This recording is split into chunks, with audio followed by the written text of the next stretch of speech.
শিক্ষক প্রশিক্ষণ খরচ হচ্ছে ৩,২০০ টাকা, আপ্যায়ন খরচ হচ্ছে ৩০,৯০৫ টাকা, আসবাব ভাতা ব্যয় হচ্ছে ৩২,৬৬৫ টাকা, ভবন নির্মাণের ব্যয় হচ্ছে ১০,৯৯,৩২০ টাকা, বই ক্রয় বাবদে ৩৯,৮৪০ টাকা। ২৩ সালের বার্ষিক মাহফিলের খরচ হচ্ছে ১,৬৭,৭৮০ টাকা।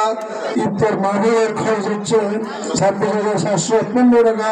বিদ্যুৎ বিল বাবদে খরচ হচ্ছে ৩৩,৪৯১ টাকা। বোর্ডিং খরচ হচ্ছে ১,৮১,৭৯৭ টাকা।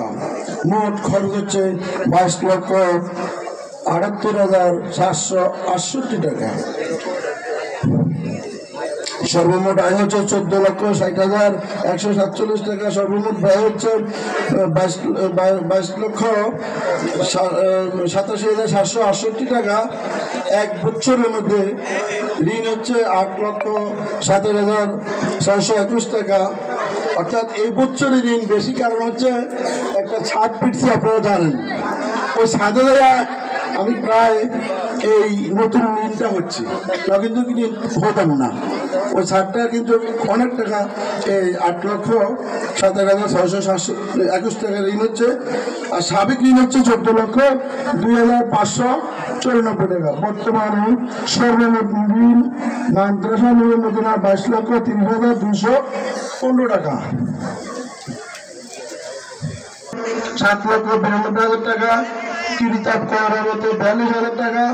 ভবন নির্মাণ বাবদে ৮ লক্ষ টাকা।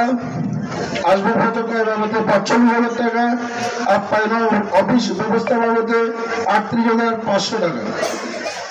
মাদ্রাসার পরিদর্শন শিক্ষকদের ট্রেনিং বাবদে ১২,৫০০ টাকা। বিদ্যুৎ বিল বাবদে ৪০,৫০০ টাকা। যাতায়াত মোবাইল বিল বাবদে ১৩,৩০০ টাকা। মাদ্রাসা লিল্লা বোর্ডিং বাবদে ২,৪০,০০০ টাকা।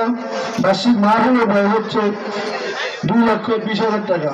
বর্তমান ২৫ সালের বাজেট হচ্ছে ২২,৪৩,৮০০ টাকা।